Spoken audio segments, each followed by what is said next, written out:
வணக்கம். இது தமிழ்வினின் காலை நேர பிரதான செய்திகள். முதலில் தலைப்புச் செய்திகள். அமெரிக்காவின் எச்சரிக்கையால் 24 மணித்தியாலங்களில் நடந்த சம்பவம். 3 தசாப்தங்களுக்கும் மேலான இடைவெளி. லெபனான் இஸ்ரேல் இடையே முதற்கட்ட நேரடி பேச்சுவார்த்தை. 19 மாவட்டங்களில் கடும் வெப்பம். அம்பர் நிற எச்சரிக்கை விடுப்பு. இலங்கையில் புத்தாண்டில் நடந்த பெரும் சோகம். 2 இளைஞர்கள் பலி. 3 தேடும் கடற்படை. ஸ்ரீலங்கன் ஏர்லைன்ஸ் பேரில் பாரிய நிதி மோசடி. பல லட்சம் ரூபாவை இழந்த மக்கள். ஈரானிய கடற்படையினரை தாயகம் அனுப்பி வைத்த இலங்கை அரசாங்கம். கார்னிக்கு கிடைத்த வெற்றி. ட்ரம்ப் தொடங்கிய போரை வெல்ல உதவும். கனடா பிரதமர். களத்தில் இறங்கும் 10,000 படை வீரர்கள். 12 போர்க்கப்பல்கள் ஈரானை நெருங்கும் ஆபத்து. தொடர்பென விரிவான செய்திகள்.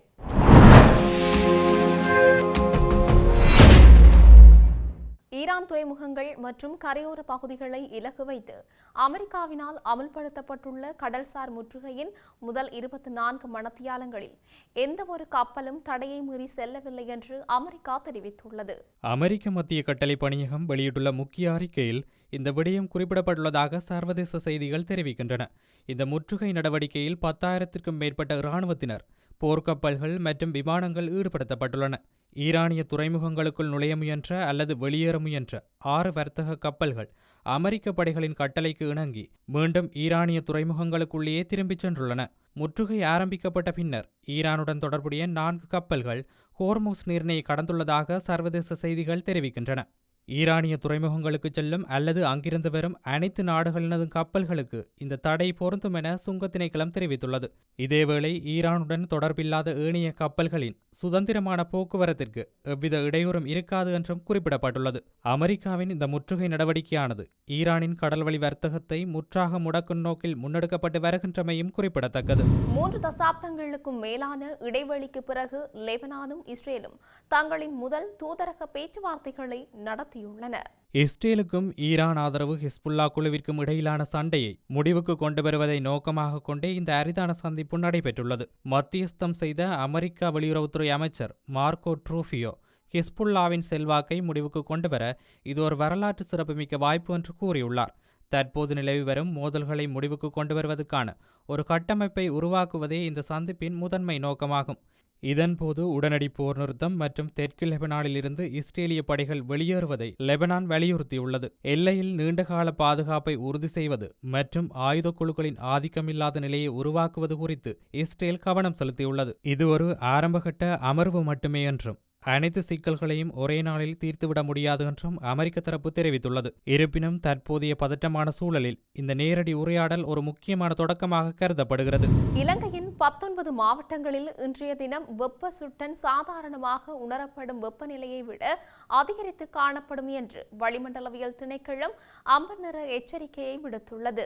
இதுகுறித்து வெளியிடப்பட்டுள்ள விசேட அறிக்கையில் முக்கியமாக தெரிவிக்கப்பட்டுள்ளதாவது: வடக்கு, வடமத்திய, வடமேற்கு, மேல், தெற்கு மற்றும் கிழக்கு மாகாணங்களுடன் மொனராகலை மாவட்டமும் இந்த வெப்ப எச்சரிக்கைக்குள் உள்ளடக்கப்பட்டுள்ளன. மனித உடலில் உணரப்படும் வெப்பத்தின் அளவானது காற்றின் ஈரப்பதம் மற்றும் நிலவும் வெப்பநிலையை அடிப்படையாக கொண்டு கணக்கிடப்படுகையில் இன்று பல இடங்களில் இது அவதானம் செலுத்த வேண்டிய மட்டத்தில் இருக்கும் என தெரிவிக்கப்பட்டுள்ளது.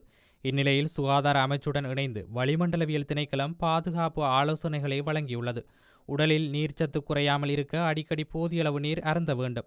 மேலும் வெளிப்புற வேலைகளில் ஈடுபடுபவர்கள் அவ்வப்போது நிழலான இடங்களில் ஓய்வெடுக்க வேண்டும். கடுமையான உடல் உழைப்பு தேவைப்படும் வெளிப்புற வேலைகளை குறைத்துக் கொள்ளவும். முதியவர்கள் மற்றும் உடல்நல குறைபாடு உள்ளவர்கள் குறித்து கூடுதல் கவனம் செலுத்த வேண்டும். மேலும் குழந்தைகளை மூடிய வாகனங்களுக்குள் தனியாக விட்டுச் செல்ல வேண்டாம் எனவும் எச்சரிக்கப்பட்டுள்ளது.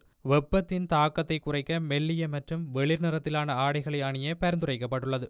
உலகளாவிய வானிலை முன்னறிவிப்பு மாதிரிகளின் அடிப்படையில் இந்த எச்சரிக்கை விடுக்கப்பட்டுள்ளதால் பொதுமக்கள் மிகுந்த அவதானத்துடன் இருக்குமாறு கேட்டுக் கொள்ளப்படுகின்றார்கள். இலங்கையில் நீர் தொடர்பான 2 வெவ்வேறு சம்பவங்களில் 3 பேர் காணாமல் போயுள்ள நிலையில் 2 உயிரிழந்துள்ளனர்.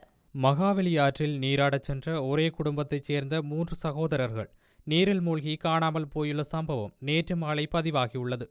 மகிந்தபுர பிரதேசத்தைச் சேர்ந்த 24, 34 மற்றும் 35 வயதுடைய சகோதரர்களே இவ்வாறு காணாமல் போயுள்ளனர்.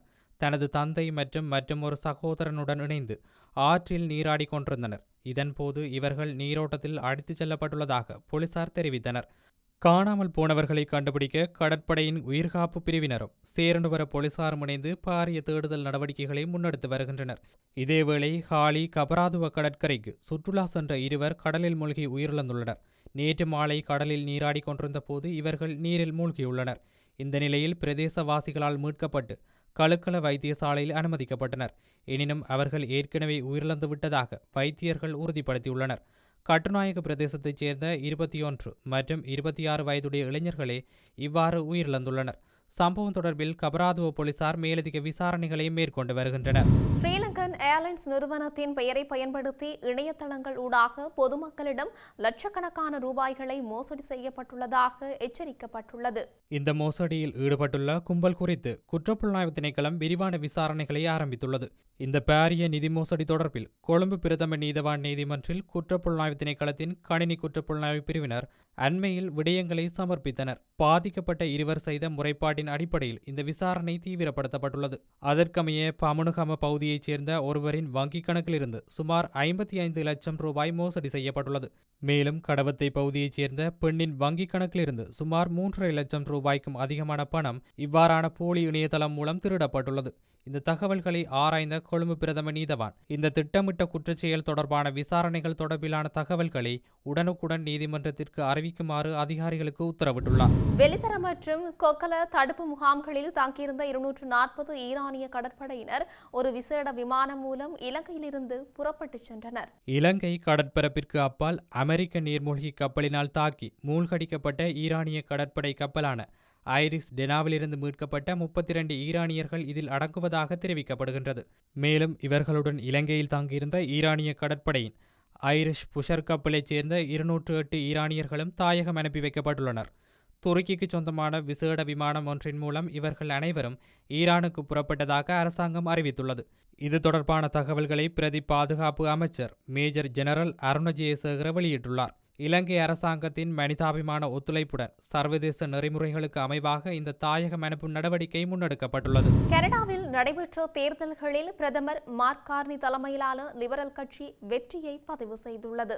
இந்த வெற்றி அமெரிக்க ஜனாதிபதி டொனால்ட் ட்ரம்ப் தொடங்கிய வர்த்தக போரை மிகவும் திறம்பட கையாள உதவும் என்று பிரதமர் மார்க் கார்னி கூறியுள்ளார். தேர்தலில் போட்டியிட்ட அனைத்து கட்சிகளைச் சேர்ந்த பல்வேறு வேட்பாளர்களும் கனடாவிற்கு ஒரு தீர்க்கமான தருணத்தில் நமது ஜனநாயகத்தை வெளிப்படுத்தியுள்ளனர் என எக்ஸ் தளத்தில் வெளியிடப்பட்ட அறிக்கை ஒன்றில் குறிப்பிட்டுள்ளார். டொரண்டோ பகுதியைச் சேர்ந்த ஸ்கார்பாரோ, சவுத் வெஸ்ட் மற்றும் யூனிவர்சிட்டி ரோஸ்டேல் ஆகிய 2 தொகுதிகளிலும் அத்துடன் கியூபெக்கின் டெர்ஃபோன் தொகுதியிலும் இடைத்தேர்தல்கள் நடைபெற்றன. டேர்ஃபோன் தொகுதியில் போட்டி மிகவும் கடுமையாக இருந்தது.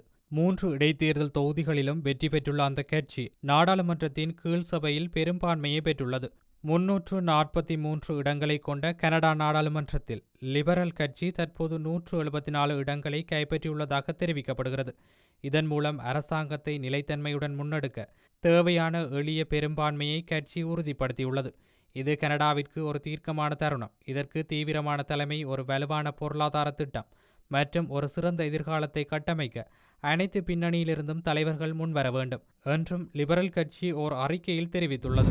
அணு ஆயுத போட்டி காரணமாக தொடங்கிய ஈரான் போர் ஒவ்வொரு நாளும் புது பதற்றத்தை ஏற்படுத்தும் நிகழ்வுகளால் மத்திய கிழக்கில் அமைதியற்ற சூழ்நிலையை உருவாக்கி வருகின்றன. இதன் காரணமாக அமெரிக்கா ஈரான் மோதலில் பதற்றம் தொடர்ந்து அதிகரித்துள்ளது.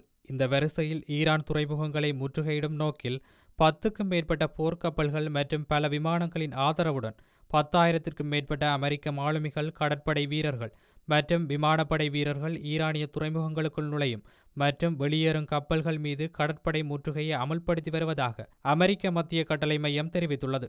எக்ஸ் தளத்தில் வெளியிடப்பட்ட ஒரு பதிவில் இந்த நடவடிக்கையின் முதல் 24 மணி நேரத்தில் அமெரிக்க முற்றுகையை தாண்டி எந்த கப்பல்களும் செல்லவில்லை என்றும் 6 வர்த்தக கப்பல்கள் அமெரிக்க படைகளின் அறிவுறுத்தல்களுக்கு இணங்கி திரும்பி ஓமான் வளைகுடாவில் உள்ள ஒரு ஈரானிய துறைமுகத்திற்குள் மீண்டும் நுழைந்தன என்றும் சென்ஹாம் கூறியுள்ளது. இந்த நடவடிக்கை பாரபட்சமின்றி செயற்படுத்தப்படுவதாக சென்ஹாம் கூறியதுடன் ஈரான் அல்லாத துறைமுகங்களுக்கு செல்லும் மற்றும் அங்கிருந்து வரும் கப்பல்களின் சுதந்திரமான கடல்வழி போக்குவரத்திற்கு அமெரிக்க படைகள் தொடர்ந்து ஆதரவளித்து வருவதாகவும் அது மேலும் தெரிவித்தது.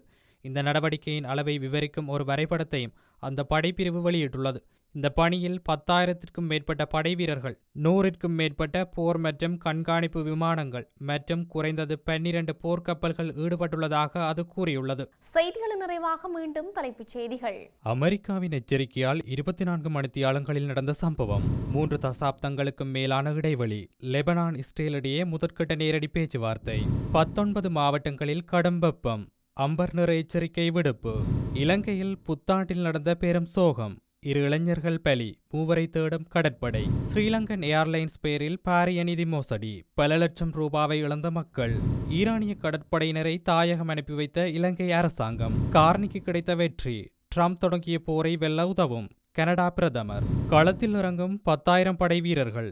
12 போர்க்கப்பல்கள் ஈரானை நெருங்கும் ஆபத்து. இத்துடன் தமிழ்வினின் காலை நேர பிரதான செய்திகள் நிறைவு பெற்றன.